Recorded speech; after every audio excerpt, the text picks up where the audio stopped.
그러니까 특수교사님들이라든지 아니면은 그냥 보육원에 있는 아동복지 뭐 이런 사건들도 다 살펴보게 되면 반대로 물어봐서 만약에 누군가를 때리는 모습을 봤어. 그럼 학대인가요? 이걸 학대라고 볼 수 있을 거야. 그죠? 아니면 야, 저 새끼라고 욕을 했다라고 하면 그것도 아마 정서적인 학대로 볼 수 있을 거야. 근데 애를 보는데 되게 기분 나쁘게 하고 애한테만 꼭 나중에 음식을 준다든지 아니면 줄을 세우는데 맨 마지막에 꼭 세운다든지 이런 걸 학대로 볼 수 있는가? 이런 게 실무적으로 되게 문제가 되는 경우들이 있거든요.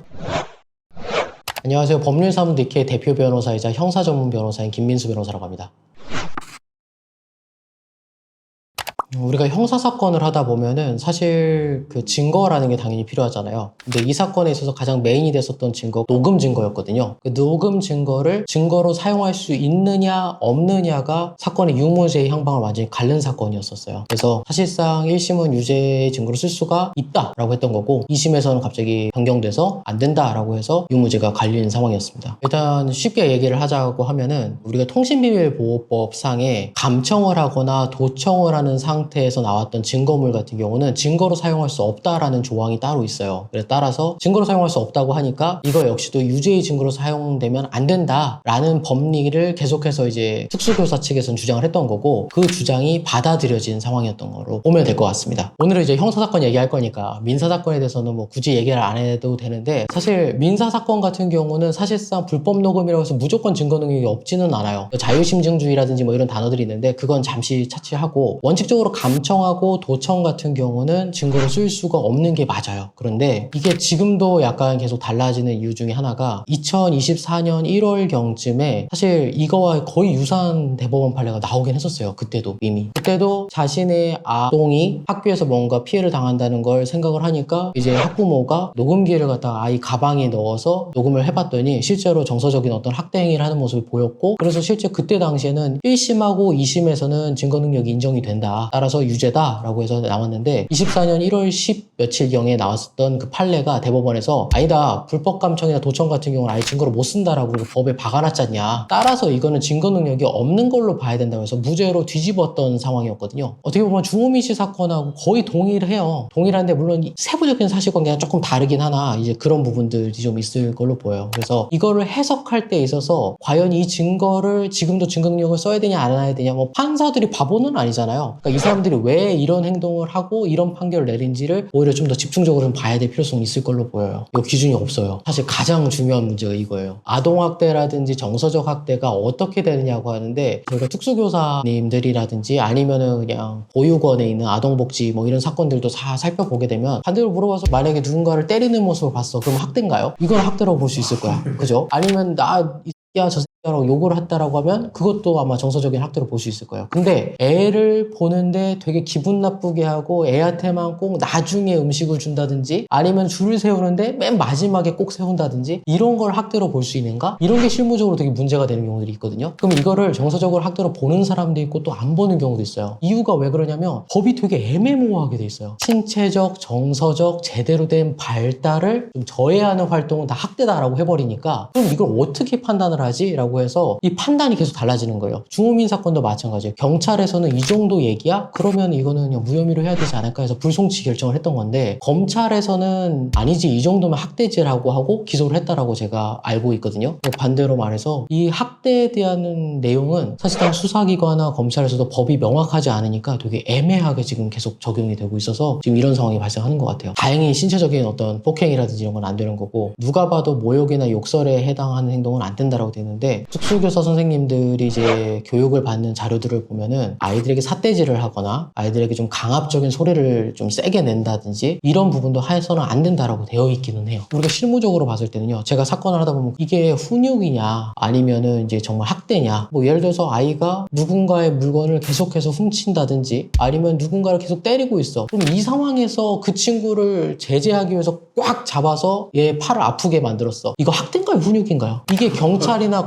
검사님들도 진짜 어려워요. 그래서 훈육으로 보는 경우에는 많이 경찰이나 검사들을 욕을 하는데 실제로 이분들도 되게 많은 고민을 하고 그 훈육 사정이라든지 재반 사정이라든지 그리고 그때 왜 이런 행동을 했었을까 선생님이 다 보고 나서 종합적으로 판단을 해요. 근데 판례가 그런 게 있어요. 아무리 훈육의 목적이 있다 하더라도 그게 일부에 해당하고 전반적으로 봤을 때 학대에 해당한다면 이거는 아동학대다 라고 해서 처벌한 판례가 있단 말이에요. 지방법원 판례는 생각보다 그런 게 많아요. 그러다 보니까 오히려 더 어려워졌어요. 그럼 이게 훈육으로 봐야 되는 거야? 학대로 봐야 되는 거야? 그러니까 실무적으로 이런 계속해서 문제가 발생을 하니까 계속해서 변호사들이 얘기하고 특수교사 측에서도 얘기하는 게 제발 법을 명확하게 좀 만들어 달라 라고 얘기를 계속 할 수밖에 없는 상황들이 발생하고 있습니다. 정확하게 뭘 가지고 재판부가 이 얘기를 했는지는 잘 모르겠어요. 솔직하게 말씀드리면은. 그런데 원칙으로만 이야기를 하자면 방금 했었던 말이 재판관의 심증에 따라서는 뭐 충분히 유죄의 근거나 무죄의 근거로 쓰일 수는 있어요. 이런 거예요. 일단 내가 잘못했는데 이거를 유죄를 하고 싶으신 분들은요. 일단 내가 잘못한 대로 얘기했으니까 자백이야 라고 주장하실 수가 있고요. 야 여기서 일단에 주목을 해야지 이건 자백이 아니라 그냥 정서적인 판단이라든지 도덕적으로 일단 미안한데 라고 얘기하는 정도에 불과해. 이렇게 무죄를 하고 싶은 분은 이렇게 또 얘기할 수 있겠죠. 그러니까 이 판단에나 워딩 문구 하나를 가지고 뭐라고 결정하기는 사실 쉽지는 않은 것 같아요. 이것도. 이거 성범죄도 마찬가지고 아동학대도 마찬가지인데 사실상 증거가 남기가 되게 힘들어요. 왜냐면은 학교 같은 경우는 특히 CCTV가 없고 그 옆에 있는 친구들이 진술을 해주면 참 좋겠는데 아이들이 어리다 보니까 진술을 제대로 하지 못하는 경우도 생각보다 많이 발생하거든요. 그럼 결국에는 아동들이 보통 얘기하는데 되게 쉽게 얘기해요. 선생님이 이렇게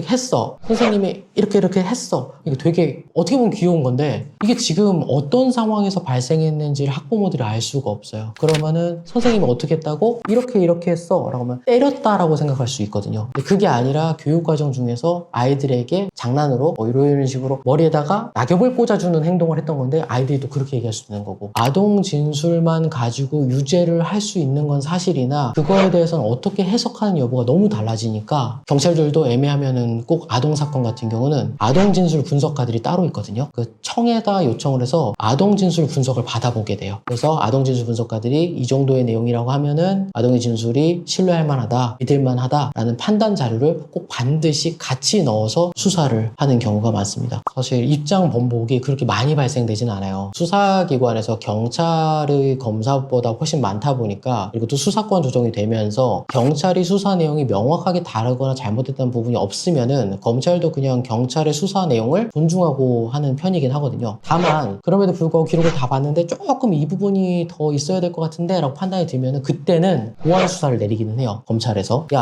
경찰에게 이런 부분이 이상한 것 같은데 이거 좀만 더 수사를 해줄래? 라는 식으로 내려보내는 걸 이제 보완 수사라고 합니다. 따라서 그렇게 보완 수사까지 다 내려온 상황에서 경찰과 검찰의 의견이 달라지는 경우는 실무적으로 많지는 않은데 없지는 않아요. 경찰은 저희가 판단했을 때 이런 내용이에요 라고 해도 검사님께서 봤을 때 아닌데 내가 봤을 땐 법리적으로 이렇게 해석하면 안 될 것 같은데 라고 해서 기소하는 경우들도 간혹가다지만 좀 보이긴 합니다. 아까 말씀드렸다시피 24년 1월경에 그러니까 주호민 씨 사건이 발생하기 1년 전쯤에 비슷한 사례가 하나 있었어요. 그때도 마찬가지로 아동이 학대된다는 정황을 밝히고자 어머니가 아동의 가방에 녹음기를 넣어서 들어갔었던 사건이 있었는데 이렇게 한번 얘기해 볼게요. 1심하고 2심하고 대법원이 달라졌어요. 1심과 2심의 논리와 대법원의 논리를 보면 우리가 좀 더 쉽게 알 수 있을 것 같아요. 예를 들어서 1심하고 2심은 그렇게 생각을 했어요. 첫 번째, 이게 공개된 대화는 적법하다, 녹음이 적법하다라고 되어 있기 때문에 학급이라는 곳은 30명 정도의 학생들과 선생님이 있는 공간이고 그들 사이에 자유로운 대화를 할 수 있는 공간이기 때문에 이건 공개된 장소다. 첫 번째. 두 번째,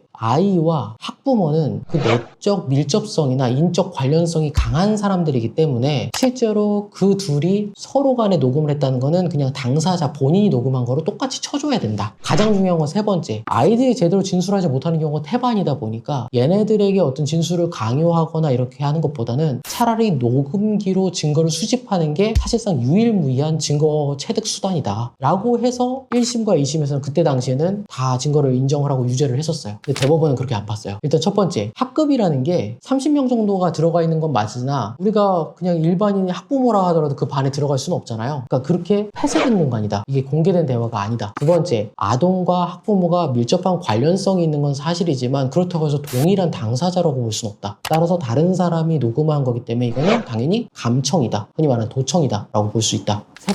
세 번째 판단을 제대로 안 했어요. 그러니까 이거 말고는 유일무이한 수단은 없지 않냐라는 내용이 사실 그 기존 판례에서는 명확히 드러나 있지 않았어요. 그러니까 예외 조항을 만들지 않았어요. 따라서 이번에도 1심과 2심이 달랐던 걸로 보이고, 이게 검찰에서 이제 대법원 상고를 하게 되면은 제가 봤을 때는 방금 전의 내용이 가장 메인이 되지 않을까 싶어요. 극단적인 예를 들어서 아까 24년도 사건하고 주호민 씨 사건은 달라요. 뭐가 다르냐면 주호민 씨 아드님은 제가 어느 정도의 장애를 갖고 계신지 모르겠지만 중증 장애인으로 알고 있어요. 자폐. 이 친구들이 제대로 진술을 할 수 있을까요? 자기 피해 사실을 솔직하게 다 얘기할 수 있을까요? 그러면 증거를 확보할 수 있는 방법이 없어요. 그럼 이런 예외적인 경우에는, 그러니까 진술을 제대로 못하거나 이런 경우에는 이 증거를 사용할 수 있는 어떤 단서 조항이나 예외 조항을 만들어줘야 되는데, 이게 법으로 만드는 게 제일 좋은 방법이긴 하나, 그게 실무적으로 지금 어렵고 공백이 발생할 거라면 최소한 대법원에서는 예외적으로 당사자가 뭐 진술을 하지 못하는 경우, 혹은 그거 말고는 정말 증거를 수집할 수 있는 방법이 없는 경우는 예외적으로 이걸 증거 능력을 할 수 있다.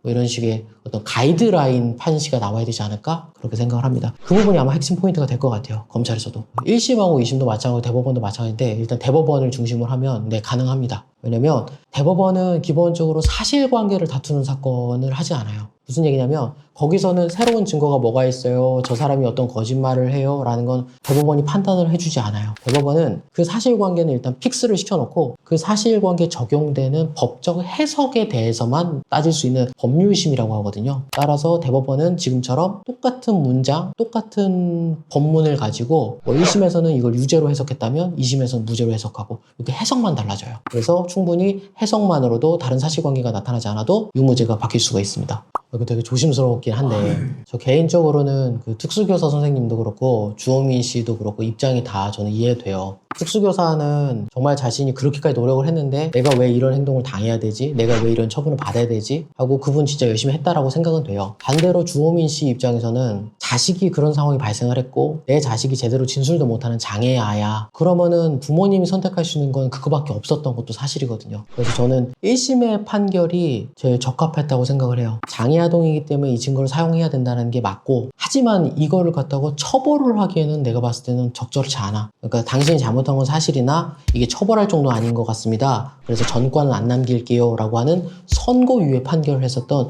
1심 판사님의 판단이 그래도 제일 맞지 않을까라는 생각이 듭니다. 저는 좀 안타까워요. 사실 제가 방금 전에 계속 얘기했던 거는 극단적인 예를 들어서 지금 대구나 울산에서도 재활의료원이라든지 이런 곳에서 사건이 발생하는데 이 사람들은 증거를 확보할 수 있는 방법이 없기 때문에 이런 문제가 계속 발생한다고 생각하거든요. 근데 반대로 얘기하면 특수교사 같은 경우는 그럼 자신들의 프라이버시나 이런 거에 대해서는 지금 다 포기해야 된다는 얘기밖에 안 되거든요. 저는 솔직하게 말씀드리면 그 프라이버시를 포기해야 될 정도로, 이 강한 책무를 해도 괜찮을 정도로 이 사람들의 처우나 대우가 되게 대폭 올라가야지만이 이 사람들이 정말 책임감 있게 할 수 있다고 생각하거든요. 웃자고 하는 소리로 100만 원 가지고 이런 책임을 다 지라라고 하면 못할 건데, 내가 월봉을 갖다가 막 몇 천만 원을 준대, 그러니까 네가 참아야지라고 하면 생각보다 또 하실 수 있는 분들도 계실 거예요. 그러니까 돈으로 따지면 안 되지만 최소한 처우가 높아져야지 이 사람들도 감당할 수 있는 수인 한도가 높아지지 않을까? 그래서 일단은 지금 이 사태가 터졌었던 거는 저는 특수교사에게 너무 많은 책임을 물렸기 때문에 이 문제가 발생했다고 생각을 해서, 법이 어떻고 저쩌고를 다 떠나서 일단 특수교사 선생님들이 좀 처우가 많이 올라가서